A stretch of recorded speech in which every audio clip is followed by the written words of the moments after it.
My classes నేను మీ దండు వెంకట్రాములు ఈరోజు మన టాపిక్ వచ్చేసి కాకతీయ యూనివర్సిటీకి సంబంధించినటువంటి డిగ్రీ సెకండ్ సెమిస్టర్ ఇంగ్లీష్ పాఠ్యాంశం ఏ మ్యారేజ్ ప్రపోజల్ అనేటటువంటి పాఠ్యాంశాన్ని చర్చించుకుందాం. A marriage proposal which was written by Anton చెకోవ్కు సంబంధించినటువంటి కథ పాఠ్యాంశం. ఇది ఒక డ్రామా కామెడీ జోనర్కు సంబంధించినటువంటి పాఠ్యాంశం. The present lesson which was written by Anton Chekhov. Anton Chekhov was a Russian playwright and short story writer అని చెప్పుకోవచ్చు. ఇది ఈ మొత్తం డ్రామాకి సంబంధించినటువంటి ఒక 1 యాక్ట్ ప్లేకి సంబంధించినటువంటి పాఠ్యాంశం. ఈ సమ్మరీ మొత్తం పీడిఎఫ్ అనేది కింద డిస్క్రిప్షన్లో లింక్ ఉంటుంది. మిగతా అన్ని పాఠ్యాంశాల లింకులు కూడా ఉంటాయి, అక్కడ నుంచి తీసుకొని చదువుకోవడానికి ప్రయత్నం చేయండి. మీకు సింపుల్గా కీ పాయింట్స్తో ఎక్స్ప్లెయిన్ చేయడానికి ప్రయత్నం చేస్తా. యాంటన్ చెకోవ్ అబౌట్ ది ఆథర్ చూసుకున్నట్లయితేనంటే 1860లో జన్మించడం జరిగింది. 1860 జనవరి 29 రోజు జన్మించడం జరిగింది. 1904 జూలై 15 రోజు మరణించడం జరిగిందని చెప్పుకోవచ్చు.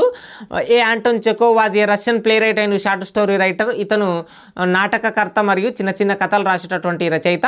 ఈ was a doctor by profession. ఇతను వృత్తిరీత్యా వైద్యుడు అని చెప్పుకోవచ్చు. ఇతని రచనలు ద బెట్, ద రన్వే అనేటటువంటి ప్రజాదరణ పొందినటువంటి రచనలు. ప్రస్తుత పాఠ్యాంశానికి సంబంధించినటువంటి అంశం కథాంశం కూడా కొన్ని క్యారెక్టర్ల చేత ఉండడం జరిగింది. ఈ పాఠ్యాంశం అనేటటువంటి the proposal is 1 act play. ఈ పాఠ్యాంశం ఒక 1 యాక్ట్ ప్లేకి సంబంధించినటువంటిది. ఇందులో ఉండేటటువంటి పాఠ్యాంశం ఎట్లా ఉంటుంది అంటే which absorbs 3 units: the unity of time, the unity of place, the unity of action. ఇందులో ఒక టైం పీరియడ్ని, ఒక ప్లేస్ని, ఒక యాక్షన్ని చూపిస్తూ రచయిత మనకు రచించడం జరిగింది. ఇందులో ఉన్నటువంటి మీకు స్క్రీన్ మీద కనిపిస్తున్నట్టు లోమోస్ అనేటటువంటి పర్సన్, నటాలియా చుబుకూస్. మీకు లెసన్ టైటిల్ చూస్తే ఏమర్థమైంది? ఏ మ్యారేజ్ ప్రపోజల్, ఒక పెళ్లి అభ్యర్థన అని ఉన్నది కదా. ఏ మ్యారేజ్ ప్రపోజల్, ప్రపోజల్ అంటే అభ్యర్థన కదా. ఈ అభ్యర్థన ఎవరికి చేసిండ్రు అనేటిది మీరు స్క్రీన్ మీద చూస్తున్నట్టు ఈ 2 పెట్ డాగ్స్ ఉన్నాయి, అట్లాగే 2 బాయ్స్ ఉన్నారు, 1 గర్ల్ ఉంది కదా. ఇందులో నటాలి అనేటటువంటి పర్సన్ చుబుకూస్ యొక్క డాటర్ అనమాట. వీళ్ళు ముగ్గురు కూడా ఈ ప్రస్తుత కథ మొత్తం కూడా రష్యాకు సంబంధించినటువంటి కథ. రష్యాకు సంబంధించినటువంటి కుటుంబాలు, సంపన్న కుటుంబాల మధ్య ఉండేటటువంటి అండర్స్టాండింగ్, రిలేషన్షిప్స్ ఎట్లా ఉంటాయి అనేటటువంటిది ఆ పెళ్లి అభ్యర్థనకు సంబంధించినటువంటిది. ఒక సంపన్న కుటుంబాలు, ల్యాండ్ ఓనర్స్ మధ్య ఉన్నటువంటి అండర్స్టాండ్ కావచ్చు, డిస్అండర్స్టాండ్ కావచ్చు, వాళ్ళ మధ్యలో ఆర్గ్యూ ఎలా ఉందనేటటువంటి కంటెంట్ ఒక డ్రామా, ఒక కామెడీగా రాయడం జరిగింది. లోమోస్ అనేటటువంటి పర్సన్ ఎవరైతే ఉన్నారో ఇతను ఆక్సిమిడోస్ అనేటటువంటి భూభాగాన్ని సాగు చేస్తున్నటువంటి ఒక ల్యాండ్ ఓనర్. ఇక్కడ చుబుకూస్ అనేటటువంటి పర్సన్ బిర్చ్వుడ్స్ అనేటటువంటి ల్యాండ్ని సాగు చేస్తున్నటువంటి వ్యక్తులు. వీళ్ళు బఠానీ సాగుని చేస్తున్నటువంటి వ్యక్తులు, చాలా డబ్బులు ఉన్నటువంటి వ్యక్తులు. ఒక సాయంత్రము లోమోస్ అనేటటువంటి వ్యక్తి నటాలియాకు ప్రపోజల్ చేయడానికి వాళ్ళ డాడీ వద్దకు వెళ్ళి పెళ్లి అభ్యర్థనను, తన ఇష్టాన్ని తెలుసుకోవడానికి, తర్వాత నటాలియాకు ప్రపోజల్ చేయడానికి వెళ్ళింటాడు అన్నమాట. అయితే లోమోస్ గురించి మనం చర్చించుకుంటే ఇతను ఈజీగా అప్సెట్ అయ్యేటటువంటి ఒక పల్పిటేషన్తో బాధపడుతున్నటువంటి ఒక 35 ఇయర్స్ యంగ్ మ్యాన్, ఇంకా పెళ్లి చేసుకోలేనటువంటి వ్యక్తి. కాబట్టి తన నైబర్ అయినటువంటి నటాలియాని చేసుకోవడానికి తన అభ్యర్థన కోసం అక్కడికి వెళ్తాడనమాట. వాళ్ళ ఇంటికి వెళ్తానంటే అక్కడ పెట్టు డాగ్కి సంబంధించి అట్లాగే ల్యాండ్కి సంబంధించి ఆర్గ్యూ కావడం జరిగింది. అటువంటిది కొంచెం కామెడీగా ఒక పెళ్లి అభ్యర్థన ఇలా ఉంటుందని చెప్పి ఆంటన్ చెకోవ్ గారు రచించడాన్ని గుర్తించుకోగలరు. ఇందులో ఉన్నటువంటి లోమోస్ చుబుకూస్ వాళ్ళ ఇంటికి ఒక సాయంత్రం పూట వెళ్తే అక్కడ చుబుకూస్ ఏమనుకుంటా అంటే లోమోస్ ఎప్పుడు రాంది, మా ఇంటికి ఎందుకు వస్తుండు, డబ్బుల కోసం వస్తుండా, వస్తే నేను డబ్బులు ఇవ్వను, నా వద్దనే డబ్బులు లేవు, నేను క్రైసిస్లో ఉన్నానని చుబుకూస్ అనుకుంటాడు. కానీ లోమోస్ వచ్చింది ఎవరి కోసం? నటాలియా కోసం వచ్చి చెప్తుంటాడు, నేను మీ నటాలియాని వివాహం చేసుకోవాలని చెప్పి చుబుకూస్కు చెప్తే ఓకే, ఇతను కూడా డబ్బులు ఉన్నటువంటి వ్యక్తి, మా నైబరు, నా కూతురు కూడా నాకు దగ్గరలోనే ఉంటుందని చెప్పి అతను ఓకే చెప్పి ఒక పెయింటింగ్ రూమ్లోకి నటాలియాని, లోమోస్ని పంపించి వాళ్ళ మనస్పర్ధాలు, వాళ్ళ ప్రపోజల్ని ఇచ్చేసుకోవడానికి పంపిస్తాడనమాట. పంపిస్తే ఇతను బాగా ఈజీగా అప్సెట్ అవుతుంటాడు కదా. లోమోస్ అనేటటువంటి వ్యక్తి మొదట కొంచెం వాటర్ తాగిండు చుబుకూస్ వాళ్ళ ఇంటికి వచ్చినప్పుడు. తర్వాత నటాలియాతో కూడా మాట్లాడుతున్నప్పుడు నార్మల్గా కంటెంట్ ఎట్లా స్టార్ట్ చేసిందంటే ఇతను అప్పటికే ఒక యంగ్ మ్యాన్, 35 ఇయర్స్ ఉంటాయి కదా.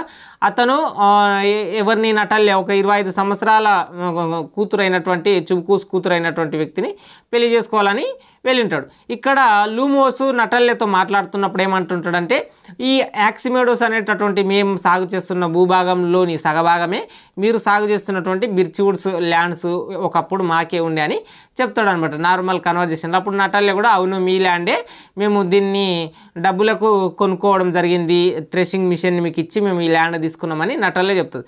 అప్పుడు లోమోస్ ఏం చెప్తా అంటే లేదు మా తనకి ఇప్పటికి లీగల్ డాక్యుమెంట్స్ ఉన్నాయి, మేము ఒక 40 years లీజ్కి ఇవ్వడం జరిగిందని చెప్తారు. మా దగ్గర లీగల్ డాక్యుమెంట్స్ ఉన్నాయి, మీ దగ్గర లీగల్ డాక్యుమెంట్స్ ఉన్నాయని చెప్పి ల్యాండ్ విషయంలో వాళ్ళిద్దరూ బాగా గొడవ పడుతుంటారు అనమాట. ఇతను 35 years ఉన్నటువంటి లోమోస్కి పల్పిటేషన్స్ ఉంటాయి, అంటే బాగా ఈజీగా అప్సెట్ అవుతూ మూర్చపడుతూ ఈజీగానే అప్సెట్ అవుతుంటాడు. ఆ విధంగా తను వాళ్ళిద్దరి మధ్యలో ఆర్గ్యూ అవుతూ ఆ భూభాగం గురించి ఆర్గ్యూ అవుతానంటే అతను కింద పడిపోయి ఉంటాడు అనమాట. కింద పడి ఇంటికి వెళ్ళిపోయి ఉంటాడు. వెళ్ళిపోయిన తర్వాత నటాలి అడుగుతూ వాళ్ళ డాడీని ఎందుకోసం వచ్చిండు ఇతను లోమోస్ మన ఇంటికి అంటే నేను మ్యారేజ్ చేసుకోవాలని వచ్చిండని చెప్తాడు. అయితే నటాలి ఏం చెప్తాడంటే నాకు కూడా ఇష్టమే డాడీ, నేను యాక్సెప్ట్ చేస్తున్న ఈ ప్రపోజల్ని, అతని అభ్యర్థనని అతన్ని మళ్ళీ తీసుకురా అని చెప్తాడు. అప్పుడు మొదట దేని గురించి యాక్సిమెడోస్కి అట్లాగే బిర్చ్వుడ్స్కి సంబంధించినటువంటి భూభాగాల మీద గొడవ జరిగింది. దాని తర్వాత నెక్స్ట్ టైం వచ్చినప్పుడు ఇక్కడ మీరు స్క్రీన్ మీద చూస్తున్నట్లు 2 పెట్ డాగ్స్ ఉన్నాయి కదా, దీని పేరేమో గెస్, దీని పేరేమో సీజర్. లోమోస్ వద్ద ఉన్నటువంటి గెస్ డాగ్ బాగా బకచిక్కినట్లు ఉంటుంది కానీ బలమైనటువంటిది, పనులు ఎక్కువ చేస్తుంటుంది.